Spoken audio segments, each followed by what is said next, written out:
Hey, what's going on, good people? I know I'm coming to you guys this evening.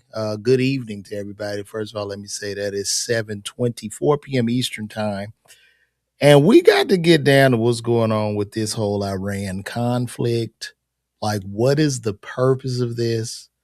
Where are we right now? Like, literally, what is happening? So, all today, I was doing a little bit of research and I was trying to figure out, like, why are we in Iran? Why are bodies dropping? Why are we spending money that we obviously don't have with a almost $40 trillion deficit to be over in this other country to fight? Now, on the surface, they're saying they wanted Iran to stop making these nuclear weapons, right? There was some treaty that got broken. They had to stop making the nuclear weapons. But that's not what I think is going on. What I think is happening is that we are in Iran basically fighting for Israel for whatever reason. And I'm not going to even say for whatever reason, but it's just mighty funny to me that you had all the Epstein files come out. And it's looking like Epstein was, in fact, an agent for the Mossad. And with these files being released and with Epstein having so much information on people and so many videos, now these videos, Israel has them. And I think we're being controlled. I think we're puppets. So I just really want to break this down about why, what's really going on with this whole Israel thing. And I did some research here, and we're going to go over like the pros, the cons, and the whole objective of this thing because I don't get it. Now, of course, when you spend this kind of money, it's definitely about it's definitely about oil. It's about resources. And one of the main things with Iran is the Strait of Hormuz, which 20% of the world's oil goes through this strait to supply the earth with energy. And I'm guessing we want to take control of that. You want to keep the oil going, you want to keep it flowing. However, this is not looking good because just recently, China and Russia have said, no, no, no, this isn't right. What's going on? Now they've decided to take a stance, and it's looking like we are probably on the brink of World War III. I don't know. I could be wrong. I pray I'm wrong.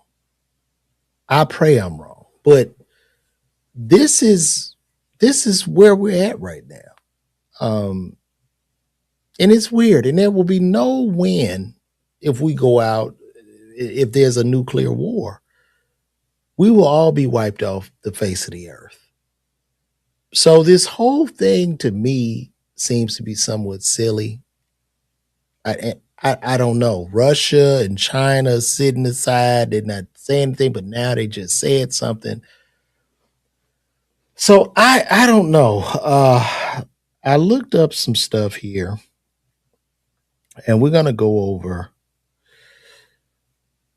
So the current conflict involving Iran as of March 3rd, 2026, is an ongoing war that began on February 28th, 2026, with large scale joint U.S. and Israeli strikes on Iranian targets. This includes military installations, nuclear related facilities, missile facilities, naval assets, and leadership compounds. The strikes took out Iran's supreme leader, Ayatollah Ali Khamenei, and other top officials, triggering Iranian retaliatory missile and drone attacks on U.S. bases, Gulf bases like Saudi Arabia, Kuwait, UAE, Bahrain, and other regional targets. The conflict has widened, affecting shipping in the Strait of Hormuz, closing some U.S. embassies and causing civilian and military casualties on multiple sides.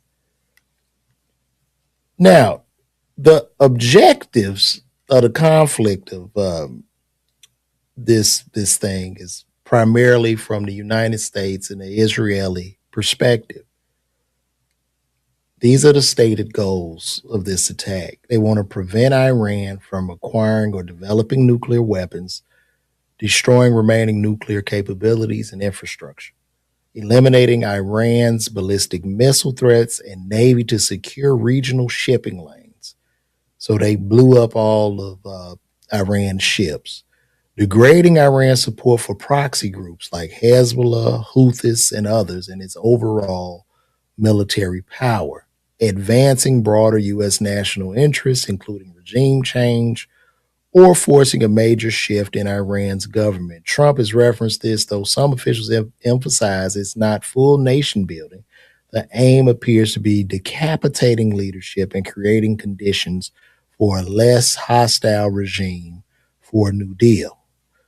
And Iran views it as an unprovoked act of war and aggression, retaliating to defend sovereignty and disrupt opponents. So there are pros and cons in the conflict. And this is subjective, and it depends on like perspectives. Like the pros, they want to neutralize long-term threats from Iran's nuclear program. So it was that whole big thing with that Iran deal. I don't know if y'all remember that with Obama and the whole Iran deal to get them. And it looked like they had kind of ceased making nuclear weapons. However, it's the thing of how does the U.S. It's almost like I'm in my neighborhood. It's five of us in the neighborhood. I got a gun. You got a gun. The other neighbor got a gun. But the one down the street, we like, no, he can't have no gun. He cannot have a gun. So I found out he in his house making guns. I'm like, hey, man, you got to stop making them guns because the only people that can have a gun is us. So I kick his door in and we begin to fight. However, I live way far from him, but my neighbor who lives next door to him told me to go over there and fight him, which I believe, Israel has a lot to do with this. And then y'all can chime in too. I just wanted to do this. I guess I'm a newsman today, but this is very, very weird, and I don't know where it's going. So the pros of this mission, if it's carried out, it could neutralize. They're saying it could neutralize long-term threats from Iran's nuclear program and missiles. Weaken Iran's proxy network, reducing terrorism and instability in places like Lebanon, Yemen, Iraq, and Gaza. None of these places I've been to, and as American, I don't know what this has to do with me. How does this hurt me? As Americans, we are protected by these Pacific and Atlantic Ocean. What does this have to do with us? When is the last time you heard of a person taking a trip to Gaza? But anyway, might create an opening for regime change or more moderate government in Iran benefiting regional stability and human rights. Secures key oil routes like the Strait of Hormuz. And that pretty much, I guess, securing that route or maybe the U.S. and Israel will own that route and we can make some money from it. This is just, I just don't understand, Now, the cons of this, we're looking at massive civilian casualties in Iran, reports of hundreds of thousands dead, and regional escalation, attacks on Gulf states, potential wider war involving Hezbollah or others, severe economic fallout, oil prices spiking, global markets slumping, disrupted shipping and higher energy costs worldwide, risk of prolonged insurgency, chaos in Iran post-leadership vacuum, or a worse hardline successor, heightened terrorism risk, Iran's proxies, or asymmetric attacks on U.S. interests globally. strains, alliances, humanitarian crisis, and potential for miscalculation leading to even larger conflict. Whew. I don't know. I just pray for us because it really seems like we in trouble. And a lot of the economists and forecasters saying that this might be a fight we won't win. It's like and even though we've wiped out a lot of their communications, it's been swift. We have lost some bodies. However, they're saying now that they didn't know that Iran would attack so swiftly. So let's look at some stuff. I'll pull some stuff up real quick. We could take a look at this.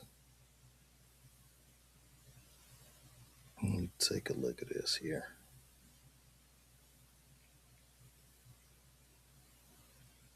Let me see what they got to say.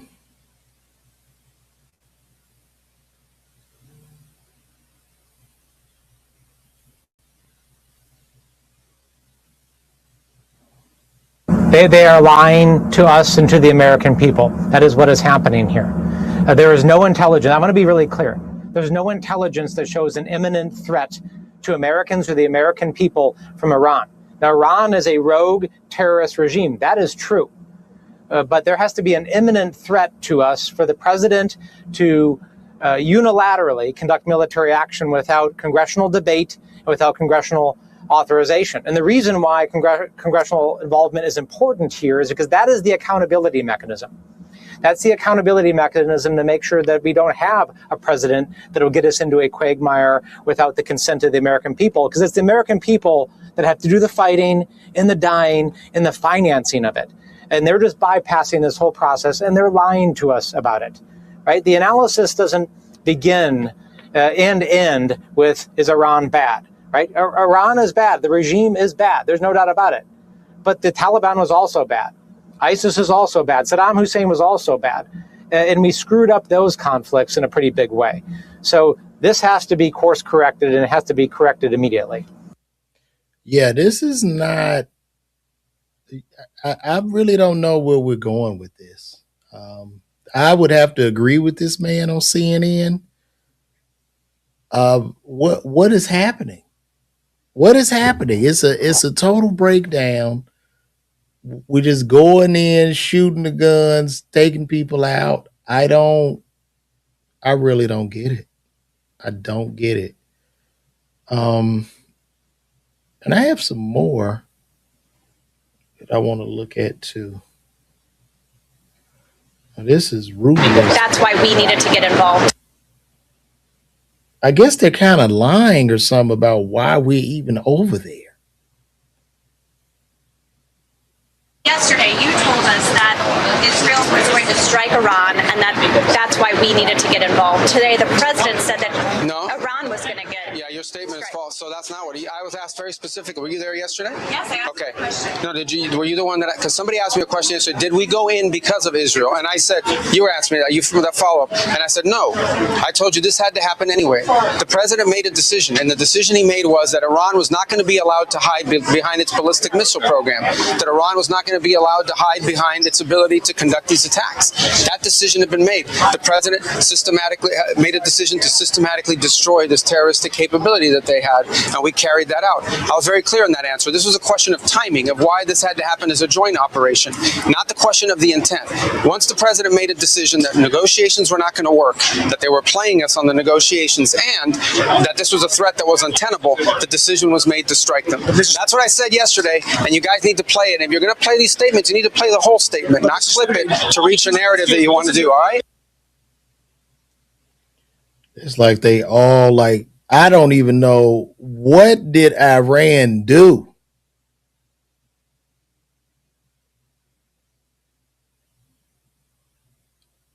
Didn't they agree to sanctions? Like, do you just go over there and we just go kick the door in? What is?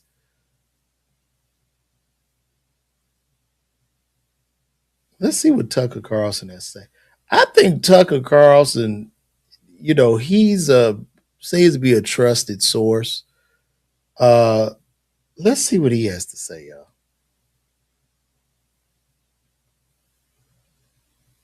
How did this tiny country convince the world's great superpower with the greatest military in history to do its bidding in a way that was going to hurt it?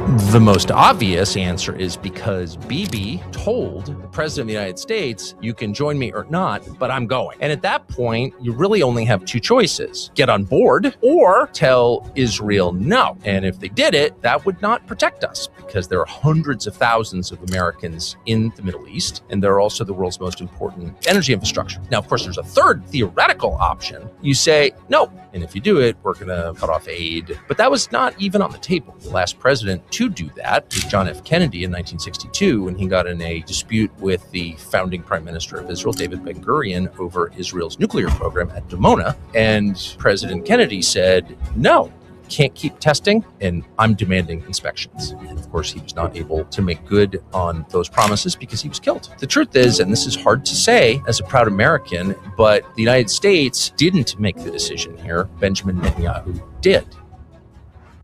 Yeah, and I believe that. It's like Netanyahu is our president. And it's all, to me, going back to these Epstein files. Epstein was a Mossad agent. He got all these people on the books. He got recordings. They got film. They got tape. They got everything. They just got everything. And this guy, Epstein, who courted these billionaires, who would have these people come to the house, and I think I said this yesterday, but this is how this would work. You know, you go to Epstein to get some money or whatever, get whatever you need. Epstein is sitting there with a robe on. He says, hey, I'm about to get a massage. Would you like a massage? You go, you know what? Yeah, I'm a little tight. I want a massage. And you walk in there, and there's a young lady in there that's giving massages. You both get the massage. He leaves. You get your massage, and maybe the young lady, tops you up, whatever. Okay? Now, what ends up happening, and where the blackmail and extortion was coming in on these guys, is you get a call from Epstein. All right? Epstein will call you, hey, Bill, you're not going to believe this. Because you remember you came over to get that massage? And Bill goes, yeah, I do. Yeah. Dude, somehow that girl had a camera and she was filming you, and she has it. You're like, what? And by the way, turns out that this girl was only 15. I thought she was 18. Now you're flustered. Your blood pressure drops. You're like, oh my God. But then Epstein goes, hey, but it's okay, because I can help you. I can help this go away. So he becomes, in a sense, your fixer, and then at the same time extorts you. Now they have all this information. They just have everything. They got the money. They got the fuel. They got everything. And even when you think about it, right, here's something deep.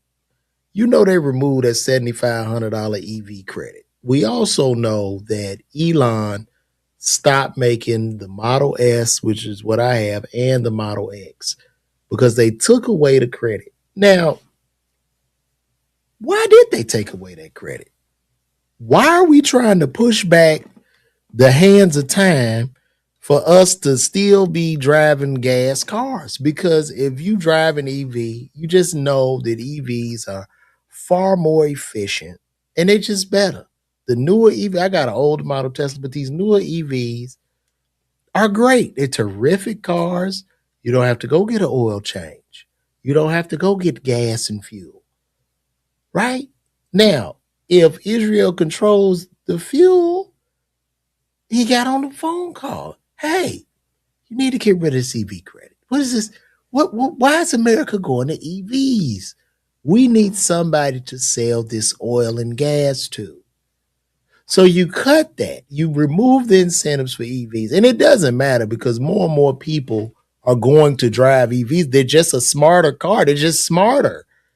They're smarter. You don't have transmission fluid and all that stupid shit you got to flush. It's a simple car, like having a go-kart, but it's just smart. It got all the computers in it. It can drive you. Why wouldn't you want an EV? Why wouldn't you? But now they're trying to mess up infrastructure because what was happening was this. This is what was going to happen. There was a time before we had refrigeration where salt was a commodity. Salt was a very, very expensive commodity like oil. And salt was very, very expensive because you had to use that salt as a preservative to save your food before refrigeration. Once we got refrigerators, the value of salt dropped to where you get table salt for relatively cheap. And that's what's going to happen with gas and oil as we increase the amount of EVs we ride. We should no longer even be dependent on foreign entities for our fuel and energy. We shouldn't even care. We should move on, give as many incentives as you can for EV. Let's push the EVs. Let's fix the power grid. Let's move on into the future. I don't even, with EVs now, if you got like a Ferrari, a Lambo, that doesn't excite me because I look at it's like stupid to me. Those gas cars look stupid to me because I'm like, it doesn't drive itself. It can't do nothing. What is it supposed to just look pretty? I don't care. You know what I mean? Like, I don't have to put gas in this. Like, it just, they look stupid at this point. So we need to be really moving toward the future, but we can't because in America, we're just puppets. That's what this whole conflict is showing, that our whole system is compromised. And we're just puppets, and Israel has his hand up a lot of our high officials' backs.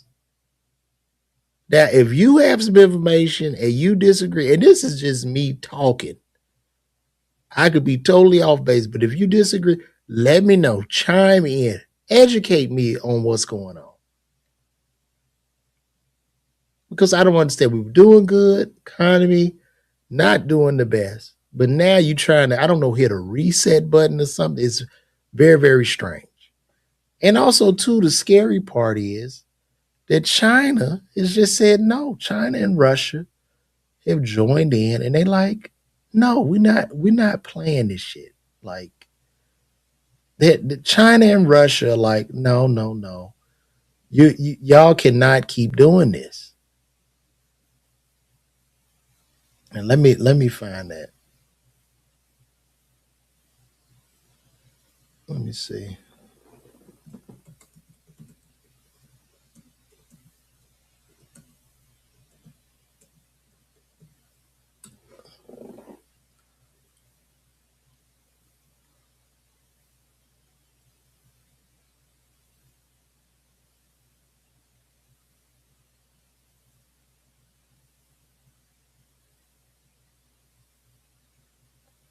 I don't think that's the latest.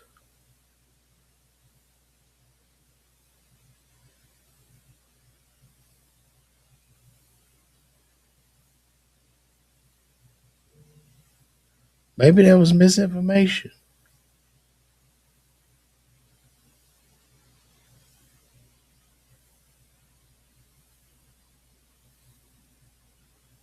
Okay, this just came in. Guidelines monitoring everything there. Let's take a look at this. Yeah, and the economy is tanking and shit. Let me see. What about China's ability to impact outcomes in the Straits of Hormuz with what is now the government of Iran and then 50% of their oil on the other side waiting to get through? Well, China and Russia are sitting on the sidelines monitoring everything. They're in close touch with the government. They're providing satellite intelligence, which accounts for some of the tremendous successes, particularly in Israel and on our U.S. bases. All of our bases have been destroyed. Our harbor installations are destroyed. We're actually having to fall back on India and Indian ports, which are less than ideal. That's what the Navy says. And I think Iran, much to our disappointment, is faring very, very well. The question is, how long can we keep this up? I think logistics is the vulnerable part of this entire operation. Remember, you got to go back and reload. You've got to fly things in. You've got to sail in. Iran is a continental power, 93 million people, the size of Western Europe. Both China and Russia are continental powers. They don't have supply chain problems. Their manufacturing capabilities are intact. Right now, the missile cities that underlie all of Iran's provinces are untouched, and they have an inexhaustible supply of missiles. I think this is going to go on for some time, and the question is, when does Israel step up and say they've had enough? We went through that before during the 12-day war. When do they say this is too much? When do they say if this doesn't stop, we use a nuclear weapon? That's what I would be concerned about, and that's where President Trump, who really doesn't appear to be in charge, Mr. Netanyahu does, has got to be prepared to step in and say, no, there will be no use of nuclear weapons. That's what I worry about. Yeah, guys, as we can see. What's up, Me So Blessed? Sorry, this was late because I was tired. I've been up. I ain't really been sleeping. But as we can see, this is not looking good, guys. This is not looking good. But I thought I saw somewhere.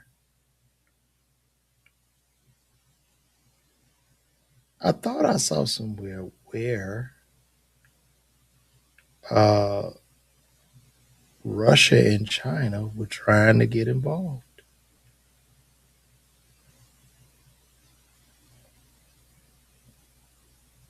Now, let's see what Fox News has to say. Oh, too, guys, and don't forget, I'm going to be live in New York. The City Winery in New York. You get those tickets right here. You could go to LeVarWalker.me, or you get the tickets right there by clicking that QR code. We're going to have a good show at the New York City Winery. Let's take a look.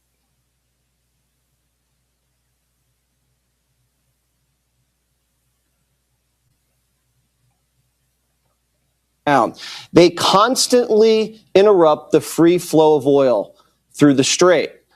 It jacks up prices. It jacks up premiums. It boosts inflation. And China buys all the cheap sanctioned oil. That's not going to happen anymore, because what we've done here is now with Venezuela and Iran, we've basically tipped over two petro dictatorships, both proxies of Russia and Iran. It weakens both of those countries. And we now control almost the entire world oil market. And we've kicked out Russia and China from the Middle East, an oil-rich region right in the middle of the world trade from Asia to Europe. That's where all the goods and energy flows. So if this is a successful mission, this is what you call checkmate. And it's interesting that you All right, I guess that's the first time I heard it like that. So what do you guys think? What do you guys think is going to happen with this? Where do we go? I mean, women are stuck in Dubai.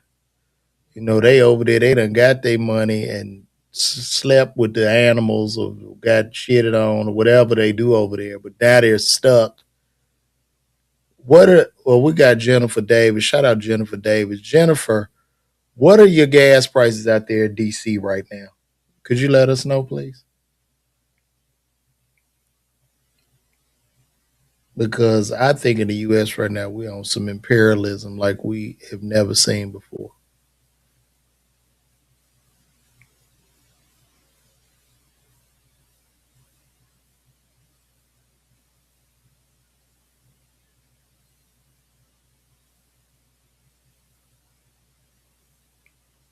Well, maybe China and Russia they're not intervening.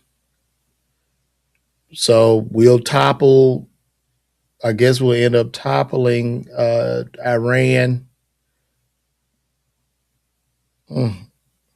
So right now in DC, gas is $3.99 for mid-grade.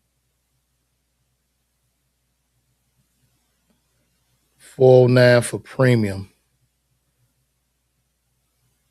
I don't want to know what it is in California. What is it in California? Europe has gone up 50% in Europe today.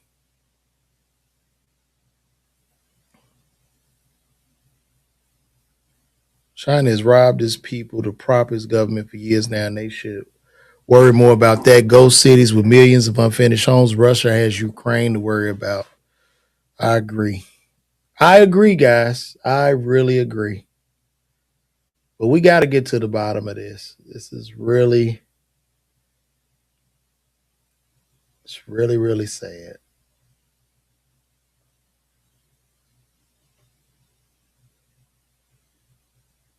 And people are dying.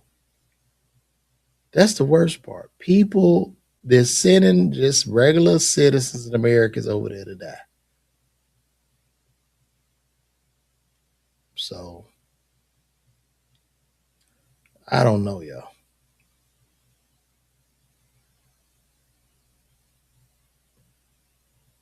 I'm keeping us up to date.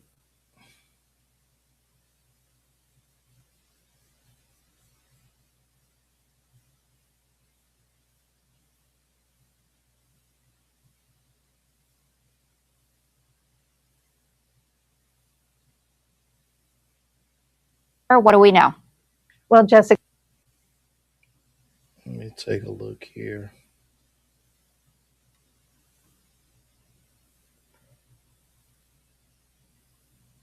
A Fox News alert, an official source has confirmed that a suspected Iranian drone has hit a CIA station in Saudi Arabia's capital. Jennifer Griffin is live in Washington. Jennifer, what do we know? Well, Jessica, we've confirmed with an official source that, in fact, it was an Iranian drone that struck the station, the CIA station in Riyadh. It was part of that U.S. Embassy compound, part of that drone strike last night that led to damage at the embassy. This is certainly a symbolic victory for the IRGC. Nobody was injured. Nobody was at the embassy at the time. The Washington Post was the first to report on the incident, and that it was, in fact, the CIA station that was targeted and hit. But what this indicates is that drones, the Iranian drones, are going to be a big problem. They can take out the missile launchers and even the missile stockpiles, but they have thousands, if not tens of thousands of these drones, and anyone can put them in the back of a truck and fire them. These are really the new suicide bombs of the next phase in the Middle East.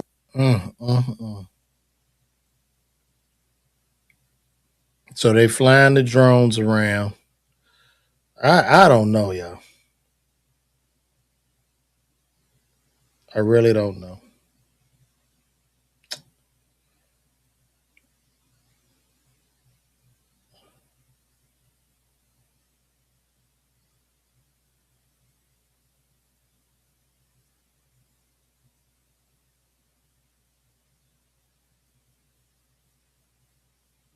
Against an enemy that wanted to. Now, this is Netanyahu, our current leader, talking. I said, Mike, that we are fighting today the battle that the Maccabees fought. They fought for the survival of the Jewish people and the Jewish faith against an enemy that wanted to extinguish us, wipe us out from the face of the earth. We were fighting our battle, but we were also fighting the battle of civilization, because our civilization is based on the Judeo-Christian tradition. And if the Maccabees had failed, there'd be no Judaism, there would be no Judeo-Christian civilization, there would be no Maccabees, there would be no United States, there wouldn't be the civilization of freedom, the respect for our common traditions, our common values. All of that would not happen if it weren't for those 5 brave brothers. They actually made the whole difference. So that spirit animates these brave soldiers that are here today and their comrades who are fighting in Gaza or in Lebanon or in Iran, wherever is necessary to not only preserve the Jewish nation and the Jewish state, but preserve civilization against the barbarians. The barbarians are out there. They did a horrible thing to us on October 7th. They'll never do it again. But they're doing it against Jews in Sydney and Jews elsewhere in America and elsewhere. This is our common battle against the barbarians. We have won it here. We're winning it here. We'll win it everywhere. חג שמח, חג חנוכה שמח לכולכם. תודה רבה לכם. תודה רבה.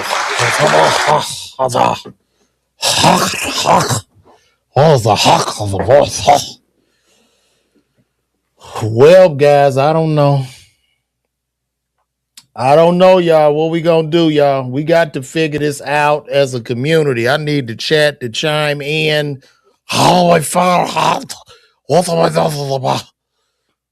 What do we do, y'all?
All right, let's see what the commander from CENTCOM has to say. This is one of the Here to provide you an operators. update on Operation. This is called Operation Epic Fury. And then you don't even know who to believe in none of this, man. Good afternoon. I'm Admiral Brad Cooper, the commander of United States Central Command. In this capacity, I lead U.S. military forces in the Middle East. I'm here to provide you an update on Operation Epic Fury, now in our 4th day of execution. First, I'd like to express my deepest condolences to the families and teammates of the extraordinary Americans who've been killed in action. And I'd also like to extend our prayers for a speedy recovery to the wounded. Yesterday, you heard from Secretary Hegseth and the Chairman of the Joint Chiefs. Today, I'd like to give you an operational update on where we are and provide you with some key facts. By order of the President of the United States and the Secretary of War, our military in the Middle East is undertaking an unprecedented operation to eliminate Iran's ability to threaten Americans, as they've been doing for nearly half a century. Having spent more than 36 years in the military, I could not be prouder of America's sons and daughters in uniform who are answering the call. More than 50,000 troops, 200 fighters, 2 aircraft carriers, and bombers from the United States are participating in this operation, and more capability is on the way. These forces bring a massive amount of firepower, representing the largest buildup by the U.S. When were we being threatened by Iran, bro? Can somebody tell me when was Iran threatening us? What about the word that Operation Epstein Fury was told directly to troops that Trump was anointed by Jesus and they are trying to invoke Armageddon? Bruh, I don't know, man. In the Middle East in a generation. In the opening hours of Operation Epic Fury, U.S. Central Command forces, together with Israel, delivered overwhelming and unprecedented strikes into Iran. Many of you may remember the shock and awe strikes of 2003. The first 24 hours of this operation were nearly double the scale, and we continue with 24/7 strikes into Iran from seabed to space and cyberspace. Now, we're less than 100 hours into this operation, and we've already struck nearly 2,000 targets with more than 2,000 munitions. We have severely degraded Iran's air defenses and destroyed hundreds of Iran's ballistic missiles, launchers, and drones. And in simple terms, we're focused on shooting all the things that can shoot at us. Our B-2 bombers and B-1 bombers have executed uncontested surgical strikes against multiple missile facilities deep inside Iran. And then just last night, a B-52 bomber force struck ballistic missile and command and control posts. We are also sinking the Iranian Navy, the entire Navy. Thus far, we've destroyed 17 Iranian ships, including the most operational Iranian submarine that now has a hole in its side. For decades, the Iranian regime has harassed international shipping. Today, there's not a single Iranian ship underway in the Arabian Gulf, Strait of Hormuz, or Gulf of Oman. And we will not stop. We will continue to conduct dynamic targeting operations. We're hunting Iran's last remaining mobile ballistic missile launchers to eliminate what I would characterize as their lingering launch capability. Now, in retaliation, the Iranian regime has launched over 500 ballistic missiles and over 2,000 drones. To be clear, Iran is indiscriminately targeting civilians as they launch these missiles and drones. You've seen it on TV. The evidence is crystal clear and overwhelming. Having said this, we are seeing Iran's ability to hit us and our partners is declining, while our combat power, on the other hand, is building. And my overall operational assessment is that we are ahead of our game plan. Along the way, every single branch of our military is achieving unprecedented success. I'll talk about just a few of them. Our naval forces have deployed multiple waves of cruise missiles, obliterating Iranian command and control and air defense capabilities. From 2 aircraft carrier strike groups, we're squeezing Iran from the sea and have them backed into their own ports. U.S. air forces are doing what they do best, executing a high volume of airstrikes right into Iran. Operationally, the 2 most powerful air forces in the world, the U.S. and Israel, are dominating the skies of the world's largest state sponsor of terror. Our U.S. Army soldiers are defending ourselves and our partners, and in a historic first, the U.S. Army fired long-range precision strike missiles called PrSMs in combat, providing an unrivaled deep strike capability. Also for the first time, U.S. Central Command's drone task force, called Task Force Scorpion Strike, launched countless one-way attack drones, achieving massive effects. I'd like to point out these drones were originally an Iranian design. We took them back to America, made them better, and fired them right back at Iran. I just could not be prouder of our men and women in uniform, leveraging innovation to create dilemmas for the enemy.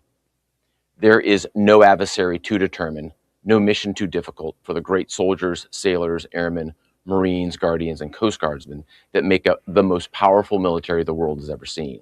Our military objectives are crystal clear, and our people are executing an immensely complex and historic mission with relentless lethality, conviction, and professionalism. And we've just begun. But I have the utmost confidence that we, alongside our partners, will absolutely achieve our military objectives. To all our warriors, Godspeed. Thanks so much. Do y'all believe him? Is it that easy?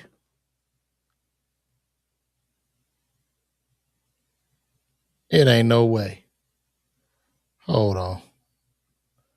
Man, it ain't no way that say no $200. We about to look that up right now. Ain't no way, bro. You just looked up city. No. Let's take a look. I'm going to pull it up and we can look at this together.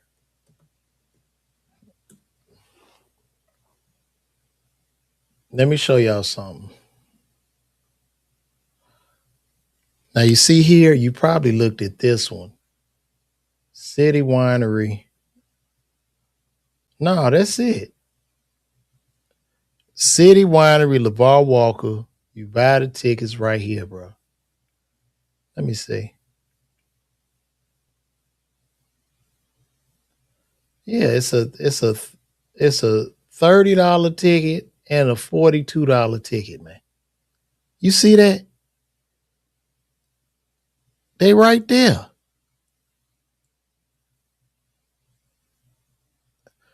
Y'all pull up on me, man. We here. This is fees included. See, it's a the ticket $25. They got a $5 fee on there. This ticket is $35 with a $7 fee. I don't know what you was looking at, but listen, y'all get these tickets, man. You can see there, it's right there. Y'all go right there to New York City Winery. Come on, let's sell this out. Because I know y'all, I know New York is a big market for me. Like a lot of people from New York watch me and see my videos and stuff. So pull up on me, man. Yeah, pull up. And if any of y'all I watch from New York, look, New York City Winery. See? Look at that. I pulled it right up for everybody. We gonna hang out, Jennifer. I can't wait to come to Arlington. I'm trying to do this, man. Y'all get these tickets before I have to take my ass back to the pharmacy, which I'm trying not to do.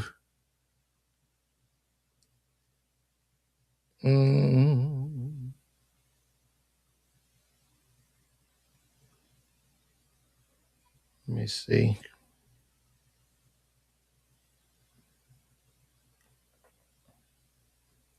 All right. We done talked about this long enough. I don't know what else to say about it. I've given my thoughts. I believe that we are being controlled by Netanyahu. You know, hopefully everything will work out. We don't go into a full world scale World War III. And maybe gas prices come down. I don't know. All I want to do is just figure this out for you guys. This is something that came across my desk recently. I don't know if y'all know this, but the Atlanta Hawks have decided to do a game, and the game is Magic City Monday. So this is an NBA game, and they want to give a tribute to the very popular strip club in Atlanta at an NBA game. And one of the NBA players has something to say. And I just want to see if y'all agree with what he has to say before I speak on this. So this is Cornette from the Spurs. Let's just see. During these times, speaking out on social issues as an athlete, it's kind of becoming few and farther between. There's just a lot of volatility, out there. What made you passionate about putting that in writing and standing on your morals? I really just saw the statement last week and the announcement by the Hawks, and just in terms of the public voice as it pertained to, I feel like it didn't really represent what I know, myself and a lot of others throughout the NBA felt. So I think I did just, want to make sure that part of the discussion is expressed, and I mean it comes with people like criticism and stuff like that, and I think that's part and parcel of why people might be hesitant to do so. But I think actually trying to get the conversation started and able to have is something that's important to be able to try to help ensure that the league is kind of something that everyone is wanting to represent, and an environment that you want to have. Has the league itself reached out to you, or have you heard from them? Not really in the aftermath with it. Beforehand, I spoke with some people in the league just to kind of see what the status of it was, to make sure, I was kind of up to date on the situation. Since reaching out, yeah. So what he's talking about basically is he's against the NBA doing a Magic City Monday night at the Hawks arena. A lot of people in the community are pushing back, saying that Magic City is a part of the Atlanta culture, and that is the way of Atlanta, right? But here's the thing, and I don't think people realize this, but you have children that go to these NBA games, right? No matter how you want to look at this shit or how you want to package it, if I had a daughter, she 9 or 10, and we at the game, and I'm coming to see that I bought my tickets and everything, see the game play, and there's a Magic City celebration, and my little girl says, "Dad, what's Magic City?" How do I explain? Oh, Magic City, honey. Oh, that's where strippers go.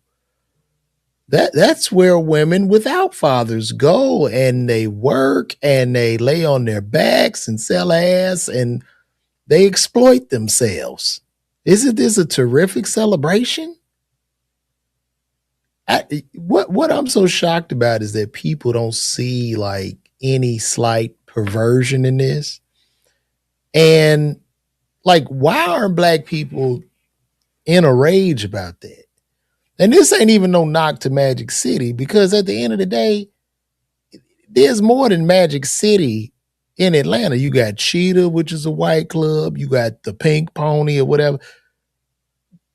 So basically, you're just selling black people negative stereotypes, and black people are eating this up as somehow being a part of Atlanta culture. And it's a difference between culture and subculture. Me personally, I'm going to take the side of this does not need to be celebrated in an NBA arena, bro. I'm sorry. I'm sorry.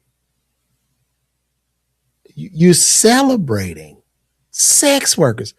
What are we doing? What are we doing? Jennifer, I'm from Chicago, originally south side of Chicago. Thank you for asking. But what are we doing right now? Aren't we kind of lost with that? I don't know what side anybody's on, you know what I mean? But I saw the homie D1, one of my rapping homies, and he was pushing it back. He was like, yo, where are we right now? Is this what you want to portray? This is the image that's no different than the Hawks going Monday night for Dr. Luther King, like Monday night, Dr. King's birthday, we're going to have chicken and watermelon night for the blacks because this is specifically targeting black people. Specifically. Now, you say you was getting a Baltimore accent. How you get a Baltimore accent? I didn't say two, the bull, two. That's crazy to me. It's just, you know, if they supposed to be they already done changed the game. They want the game. So the NBA to me has done several things. You've already changed the nature and speed of the game where guys are just standing outside the perimeter taking shots. Nobody drives to the lane. You pay guys through the roof. You give a guy 40, 50 million before he laces his shoes up. You've made the game more international. You want it to be more family friendly, but at the same time, you're going to celebrate a strip club inside of the arena where there are families and children. Make that shit make sense, man. Make it make sense. It's wild to me, man.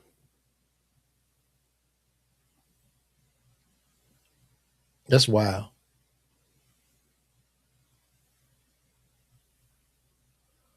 And I don't understand it.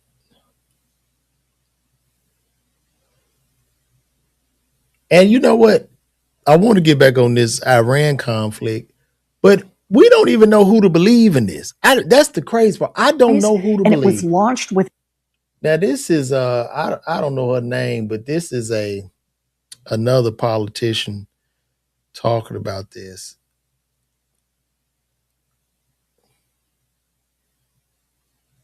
I just left a classified briefing on Iran, and here's what I can say. It is so much worse than you thought. You are right to be worried. Trump administration has no plan in Iran. This illegal war is based on lies, and it was launched without any imminent threat to our nation. Donald Trump still hasn't given a single clear reason for this war, and he seems to have no plan for how to end it either. Like a lot of you, I am really angry. I am angry at what Donald Trump is doing, and I feel grief for those already killed in this unnecessary conflict. And I will keep doing everything I can to fight to end this war. Thank you. Yeah, I don't know. That's our senator, but I don't know who. Bro, it don't make sense. I don't know why we over there fighting. I really don't know. It's wild to me. And you know they just wasting money. All that damn money you could have been done forgave student loans. You know how much money they spending on this shit to run over there? Let's ask Gemini how much money is being spent per day.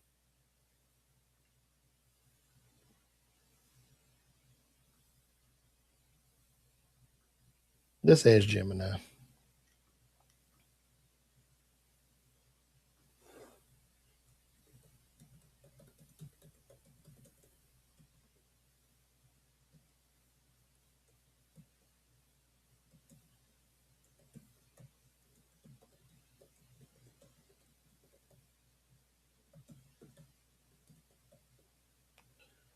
Let's see.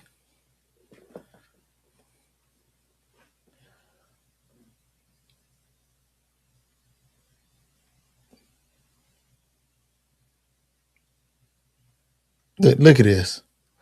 You say HMH HUD. Well, they done forgave a lot of people's loans. So you gonna forgive some and not forget others? They done forgave some of them. So the U.S. military is currently spending an estimated $59.39 million to $60 million a day on sustained operations related to the conflict with Iran known as Operation Epic Fury. However, this figure represents standard daily operational costs. The actual burn rate during active strikes is significantly higher.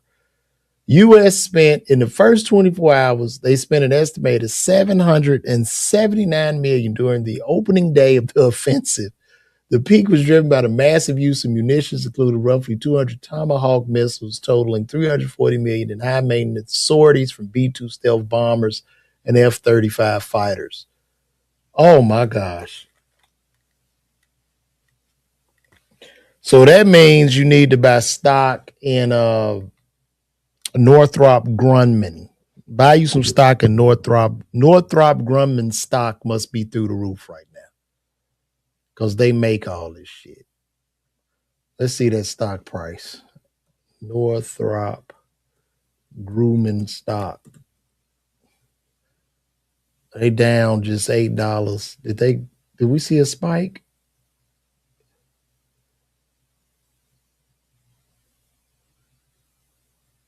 Saw a big spike here.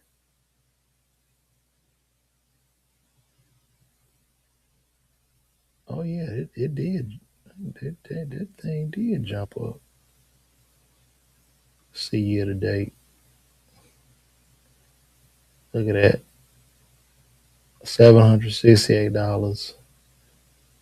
January 5th, it was just $611. Look at the money that made. What's Snap? What do you mean get Snap?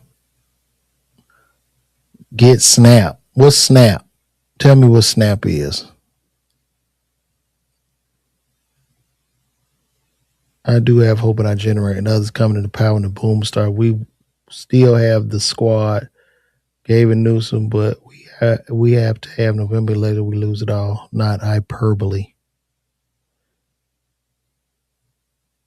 Whole wheel. The point I'm making is they already spent almost $1 trillion in Iran, but we got poor people being told what they can buy. Yeah, man. That's true. That's true. They don't want you. You can't even. I don't think that you can get a juice or something on food stamps. It says no juice. You don't get juice. If you're on stamps, you don't get juice. You must go to work 40 hours a week if you want stamps. If you want to eat, I don't care if they're not hiring.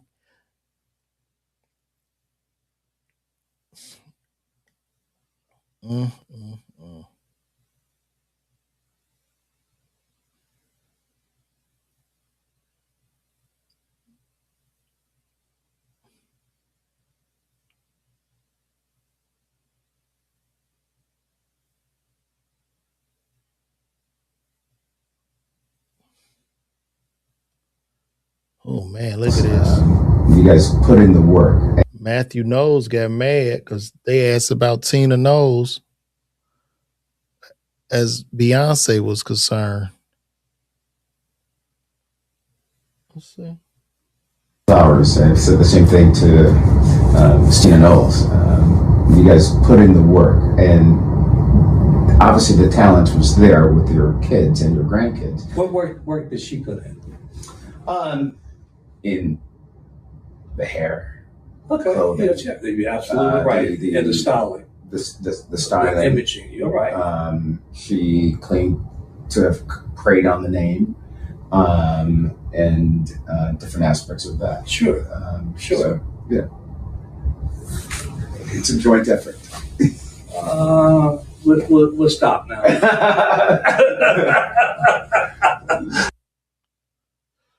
So they asked Matthew Knowles' daddy. Yeah, this live, bro. They asked Matthew Knowles, Beyonce's daddy, what did Tina Knowles do as far as Beyonce is concerned? And this was his response as far as Beyonce's career was concerned. So check it out. Flowers. I've said the same thing to Stina Knowles. You guys put in the work, and obviously the talent was there with your kids and your grandkids. What work did she put in? In the hair. Okay, clothing, yeah, you're absolutely right. And the styling. The styling. The imaging, you're right. She claimed to have preyed on the name, and different aspects of that. Sure. Sure. So, yeah. It's a joint effort. He just asked, what work did Tina put in as far as Beyonce, the success of Beyonce's career is concerned? He basically said she was the wife, but he was the mind behind it. He actually, Matthew Knowles is an interesting dude, man, because y'all know he actually he was like a very, very successful salesman or something, and saw his daughter had this talent, started managing her, and even went back to school to get a degree in business for music. Like he a real mogul, man. Like he don't get enough love, I don't think. He don't get enough love. Thank you. Thank you. Flowers. I've said the same thing to Stina Knowles. You guys put in the work. I didn't tell no lie though. This is interesting too. Now let's take a look at this. We about to pull up Joy Chavis, who is the baby mama of Bow Wow, Future, and Trevon Diggs. To manage a business. And she's saying she's tired, she's tired of dealing with 3 children with 3 different baby daddies.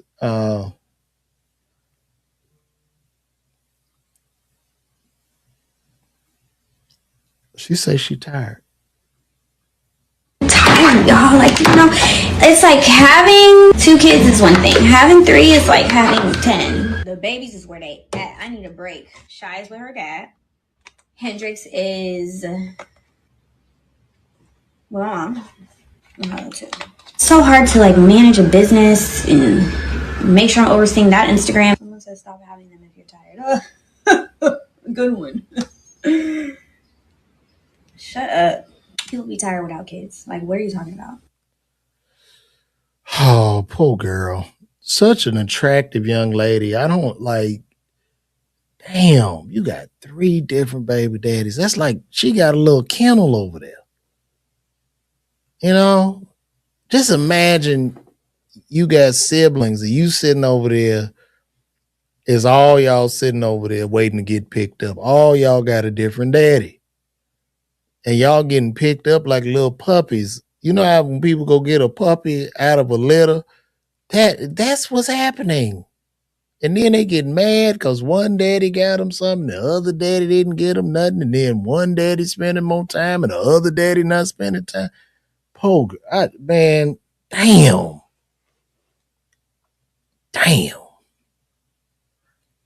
A lot of y'all out here a lot of ladies are really mismanaging their box, man. And she can't really blame nobody but herself. Oh boy, she gonna get another one too. She's going to get that ain't the last one. It's gonna be 2 more. Maybe that'll be the last 2, but I think she's gonna get 2 more.